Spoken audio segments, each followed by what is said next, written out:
Hello, everyone, and welcome to another episode of Andy's Witchcraft by me, Sacred Moon. I hope you're all having a wonderful day so far. And if it started snowing where you live, I hope you're enjoying the cold weather with a nice cup of hot chocolate or coffee or tea, whatever you enjoy.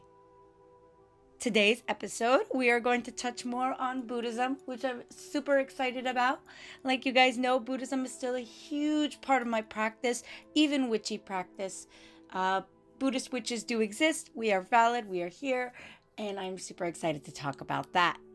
Today, I'm going to discuss how I work with the Buddha. For context, many people have the misconception that the Buddha is a god that Buddhists worship. Again, that is a misconception. Buddha is not a god. He is not a higher, supreme deity that is to be worshipped. Rather, he is to be appreciated, venerated, similar to how Christians venerate saints. Buddha is venerated in Buddhist cultures because he has found a path of enlightenment that we use as a role model for our own daily lives. So today I'm going to talk about how I work with the Buddha, how I venerate the Buddha, and how he plays a role in my witchcraft. So let's talk first about who the Buddha is. I'm going to give a brief story about about how his upbringing, just a little history lesson before jumping into my current practice with him and how you can work with him if you'd like. Given the name Siddhartha Gautama at birth, the Buddha was born in Lumbini, which is modern-day Nepal, during a time of social and religious transformation. At the time, the dominant religion was Hinduism, but many people began to question its validity and the authority of Hindu scriptures, as well as the practices of priests. This led to a slight decline in Hindu practices, but it was still the dominant religion. Legend has it that a prophecy was given at Siddhartha's birth that he would become either a powerful king or a great spiritual leader. Siddhartha's mother died within a week of his birth, and he had no awareness of this. Obviously, he's a baby. His father did not want him to experience anything else as he grew, which might inspire him to adopt a spiritual path. So he wanted Siddhartha to grow up to be the powerful king. He wanted his son to take on the throne after his passing and continue the family legacy. And he wanted to shield his son from any more of the world's sufferings. So the king sheltered him.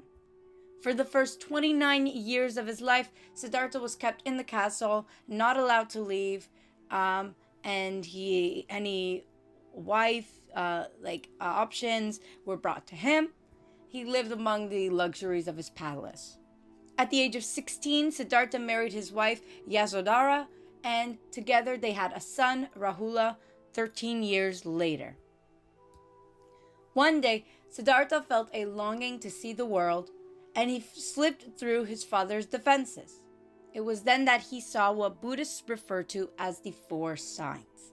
The 4 signs were an aged man, a sick man, a dead man, and a religious ascetic. Through these signs, he realized too that he would become sick, grow old, would die, and lose everything he loved. He understood that the life he was living was guaranteed suffering.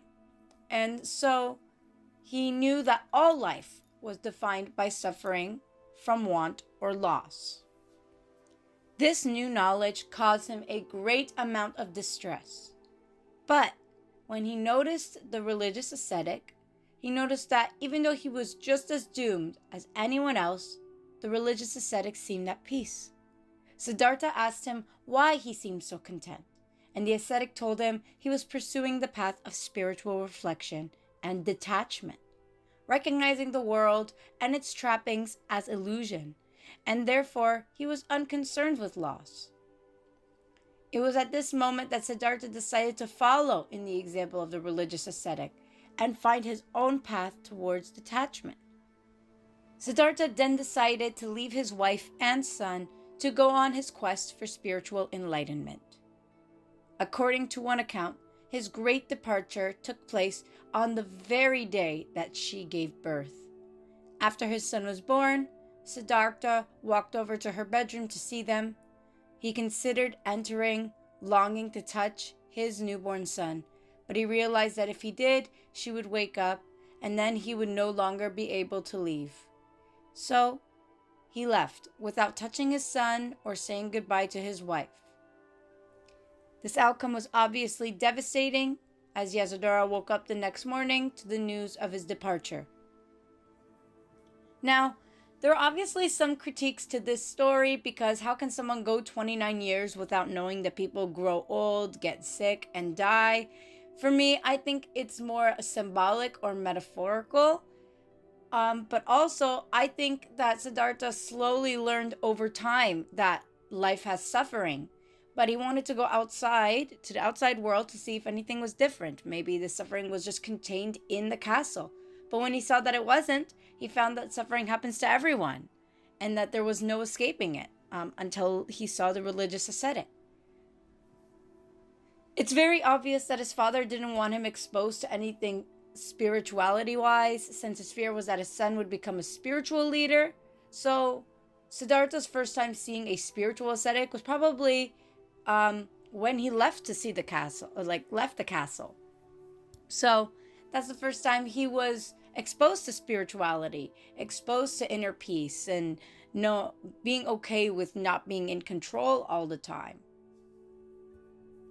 Now I want to talk about the Buddha's enlightenment. So you hear kind of his story and upbringing, but how did he become the Buddha?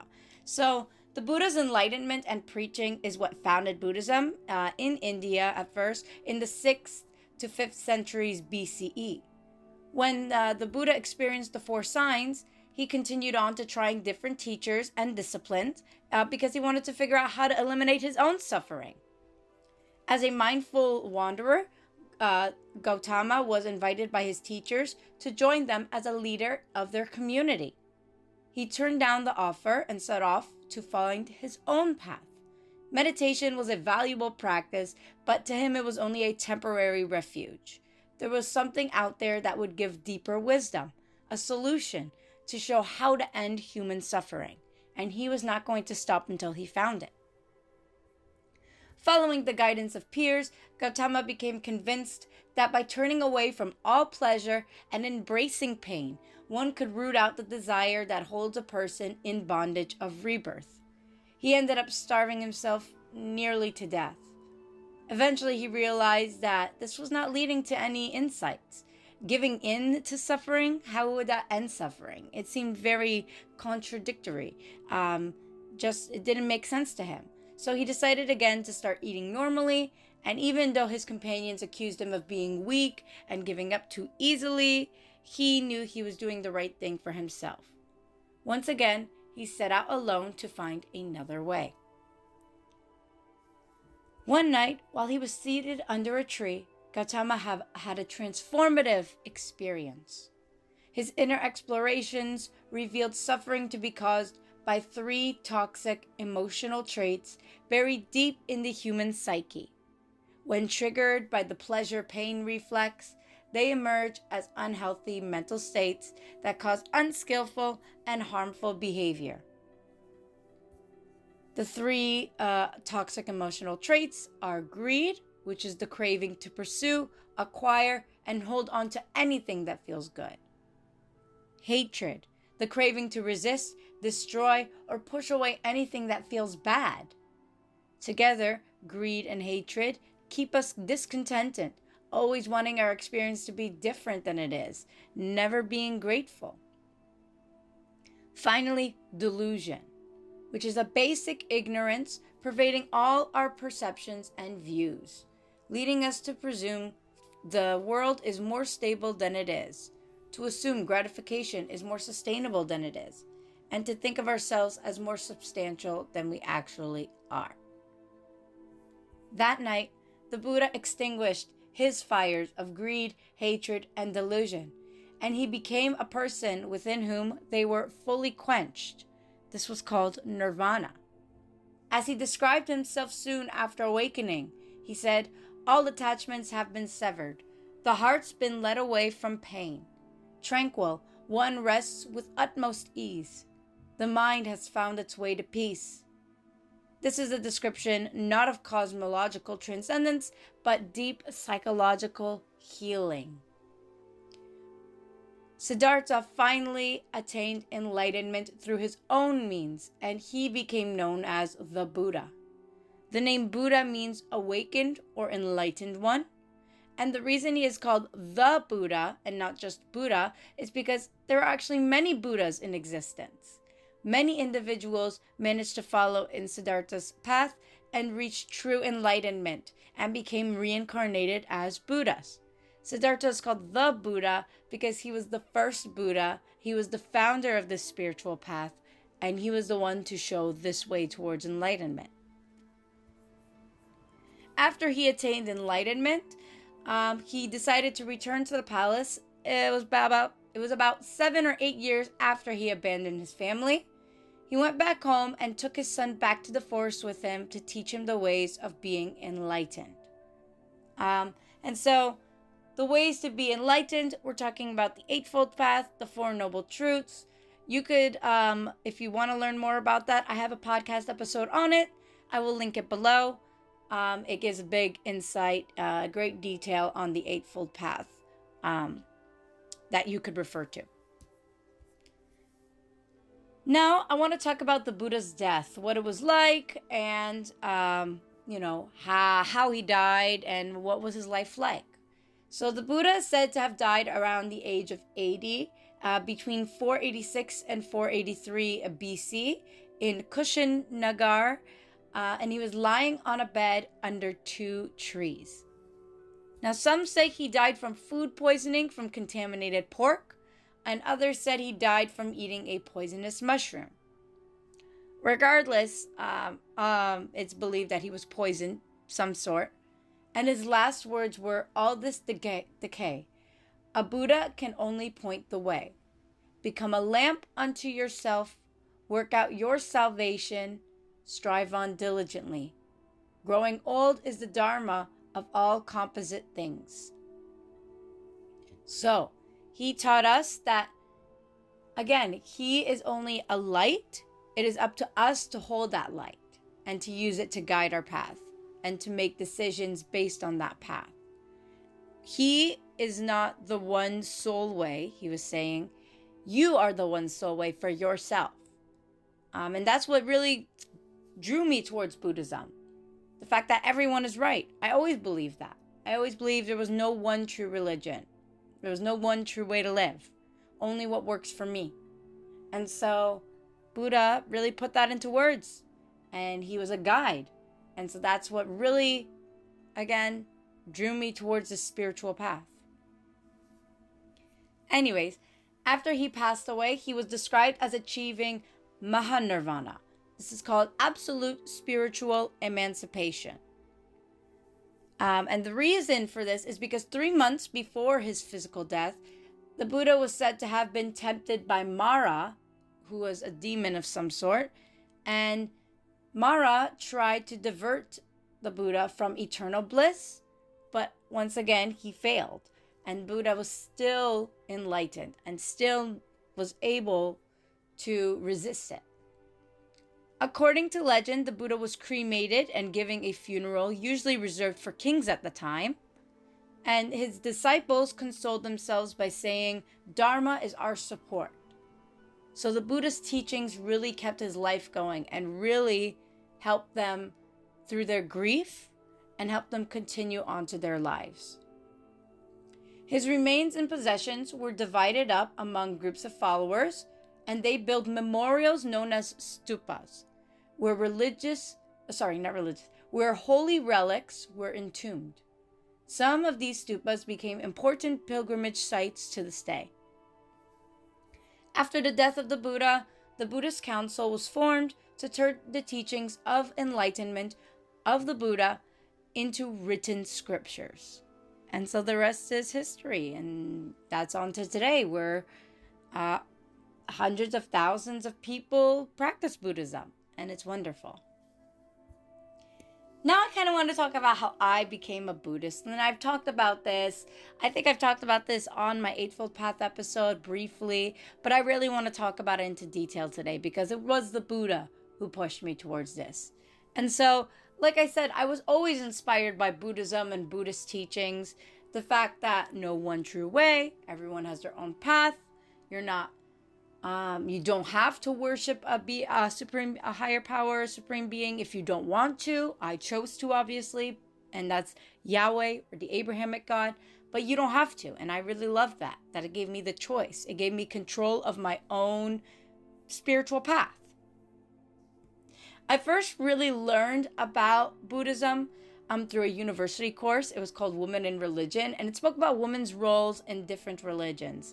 And now, even though when Buddhism was first founded, it was misogynistic because of the time it was in, I love that nowadays it is more respectful of women.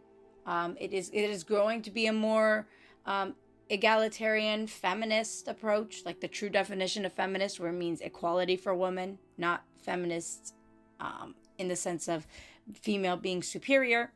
I love that now. And I learned about that now. In the course, we talked a lot about the history, and we learned about the misogynistic backgrounds, and that was really sad, but I'm happy that it's more accepting. But it really pushed my interests. But at the same time, I pushed the interest away. I shoved it in the back of my mind because I still believed in and worshipped the Abrahamic God. I believed in him. He has helped me through so much, and I felt his power, and I felt his love. And I thought, if that was the case, if I'm going to worship a deity, I can't be a Buddhist. But at the same time, when I'd go into spiritual shops, I was always drawn to Buddha statues and symbols, and I'd hear something in the back of my mind tell me that this was for me, but I ignored it because fear kept me away. Eventually, when I started my journey as a crystal pagan, and I just identified as a crystal pagan, not the Buddhist part, I felt Buddha reach out to me.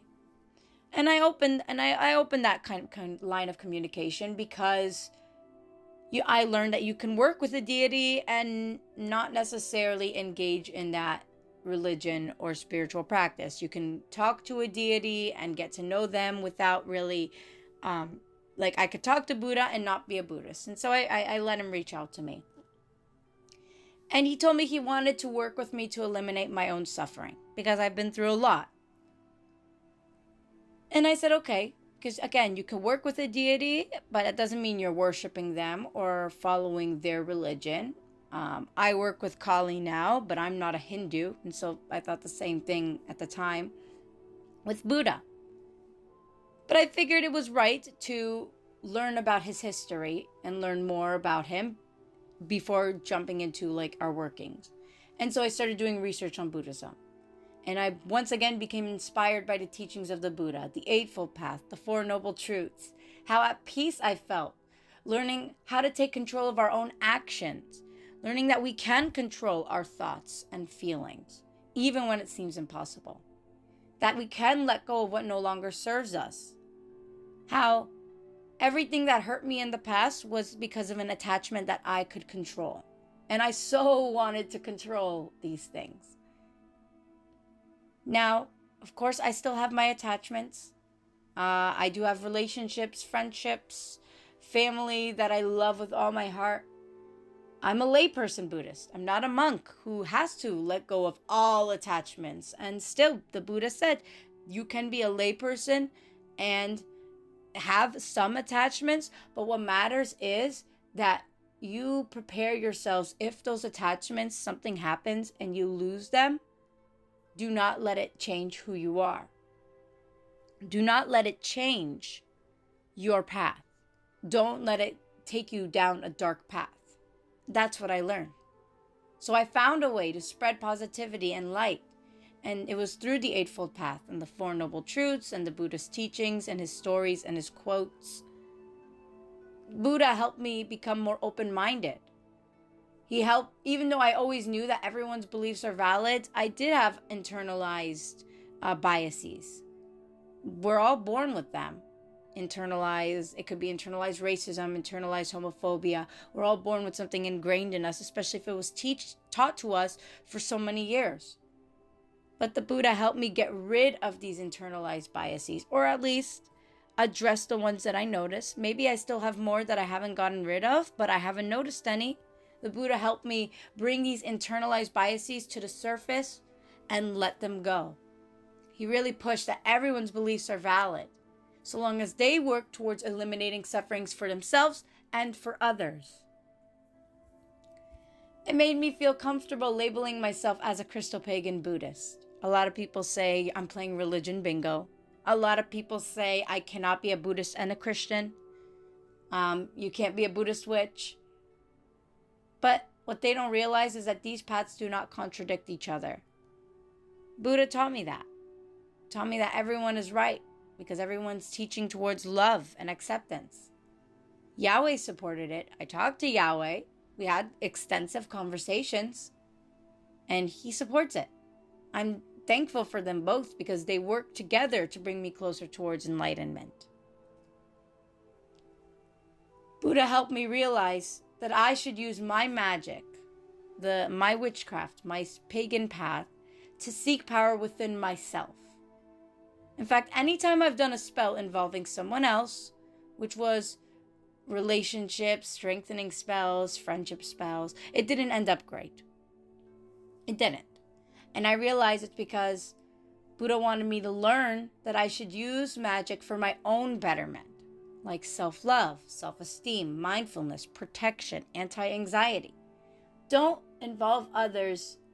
For me, personally, I should not involve others in my spells, even with their permission. Like, I obviously had permission to do a relationship strengthening spells with my, relationships, a friendship spell with my friends. I got their consent, but still, it didn't work out. And I know it's because that's not for me, and that's okay. It doesn't mean that nobody can do spells that impact others. Like I said, it works for you, do it. But it means for me, my path, those spells are not it for me. And Buddha helped me realize that. And Buddha helped me focus more on myself, ignoring the outside world just for a little bit and focus more on my own mindfulness. Now that you heard my little spiel on Buddha and how he helped me personally, what can he do for you? What can you work with the Buddha for? I have a little list here. It's not too extensive, but of course, it's not exhaustive. You could work with Buddha with anything, but these are kind of like his specialties based on my connection with him. So you could work with Buddha for shadow work, inner child work, past life healing, self-betterment, and open-mindedness. I do want to emphasize on the past life healing aspect, because Buddhism, they believe in reincarnation. That acknowledgement of reincarnation, that acknowledgement that we did not make the most enlightened decisions in the past, and that's why we were reincarnated, because we were not enlightened and we had to be reincarnated. It could help get in touch with your past life, heal what you did, accept it, and then learn from your past life. So even though we don't have memories of it, working with Buddha, I find, can help you acknowledge your past life, help you connect to it, learn what you did back then that was not enlightened, and learn how to address it in the present day. And so that's what I found. I found that was really cool. I still have yet to really learn how to connect to my past life. I've just been doing research and reading people's stories on past life connection. I really want to do it. I just got to learn more, or I got to find someone to pay to do a past life reading on me, because I think it's really beneficial. And as long as, again, don't have any attachments to that past life, don't keep chastising yourself saying, oh, you were so stupid back then, why didn't you do this or this or this? Nope, that's not what Buddha wants. Don't chastise yourself. Again, work towards self-betterment. I did it back then. I can't undo it. All I can do is let go and change what I do in my present. Open-mindedness, I kind of discussed already. helping you acknowledge that everyone's path is correct. For shadow work and inner child work and inner teen work as well, I always kind of lump the two together and just call it inner child work. But inner teen work, if that's separate for you, Buddha helps you acknowledge the dark parts of yourself, accept them, and then let go of what no longer serves you. So that is what shadow work is all about. And inner child work too, if you have trauma, he can help with that. He can help with healing anything related to your past. He's a light, and a light is very healing. I like to hold my Buddha statue sometimes and hold it in my hands and shut my eyes and just feel him comfort me. Same for his candle. I like to hold his candle when it's lit and just accept it. Accept his care. Accept his way towards enlightenment. And at the end of the day, being enlightened helps me worship Buddha. Because I'm not worship Buddha. Oh my gosh. Worship Yahweh. At the end of the day, if I'm an enlightened person, I can love my neighbor as I love myself, which is what Yahweh teaches. It's what Jesus teaches. I could worship Yahweh. I could worship Asherah. And Buddhist teachings help me accept that love. They help me. And at the end of the day, I believe Yahweh gave Buddha to me. He created all of us, right? If that's what you believe. And that's what I believe. I believe Yahweh created us, his children. And that includes Buddha. Buddha was created for a reason. He mirrors a lot of Jesus's teachings. Honestly, like he was very calm. He spread the word of enlightenment, even though it didn't necessarily involve a God. He knew that that was how to connect to people, because not everyone believes in a God. But we can share the message without pushing a deity on someone. And Buddha did that. He shared a message, the same message that Yahweh spreads. He just didn't involve Yahweh, and that's okay. That's how he connects to people. Now I want to finish off the episode with offerings for the Buddha. Now, there are many offerings. Again, this is not an exhaustive list, but this is kind of like my top favorite offerings for him. So, number 1. Now, when the Buddha first formed his community, which is called a Sangha, they would, on full moon and new moon nights, gather to meditate, recite the texts, and attend community affairs. You can continue this tradition in his dedication. From now on, for me, every time there's a full moon or a new moon, I meditate. I connect with Buddha. That's my time for him. That's like a dedicated time for him. Now, of course, I can connect with him any other day, but this is my dedicated time. You could also offer to Buddha a light, a lit candle, an oil lamp, like a light bulb. And this is just to show your appreciation to the Buddha for lighting our way towards enlightenment. You can offer incense to him. By offering incense, you experience pleasant smells, and this manifests that you will only be reborn in pleasant places. You could also offer flowers. I love to offer lilies to him. I don't know why. I love lilies. They're just one of my favorites. They're kind of my go-to offerings. I give them to Saint Joseph because he's depicted holding them. I give it to the Fae. I give them to Asherah. I love to give lilies. So like for me, lily is my go-to flower. But you could do any flower because flowers allow us to temporarily create the manifestation of pleasant appearance in future lives. It allows us to manifest being free from sickness, aging, and other bodily ailments, and to see everything around in a pleasant aspect. You could also offer food, and the reason you can offer food to Buddha is that in the future, you will always find nourishing food and drink and gain freedom from suffering of poverty and be sustained by the food of concentration and obtain enjoyments of the Buddhas. Foods are really good as well to avoid being reincarnated as a hungry ghost. Like, you could give it to Buddha and be like, please help me avoid that path, because they're always hungry. They're always looking for food and drink. Speaking of drinks, water or other drinks can be offered to him. Typically, I don't offer alcohol. The Buddhist teachings have an interesting, depending on the tradition you follow, some say abstain from all alcohol, others say abstain from getting drunk. It doesn't matter if you drink as long as you're not being intoxicated. Same for any drugs. Like, they say it's okay if you smoke cigarettes, because cigarettes don't really affect your mentality. But again, beware, because attachments, and if you get addicted to cigarettes, addicted to any drugs or anything like that, that's an attachment, and therefore that's something you should work towards eliminating, according to the Buddhist teachings. But yeah, so water or drinks, but typically not wine. But it is believed that offering clear water can make our mind clear and alert. Offering sweet-smelling water can bring easy and powerful purification of negative karma. And offering water that soothes the throat, like water mixed with honey, and that makes our speech beautiful and powerful.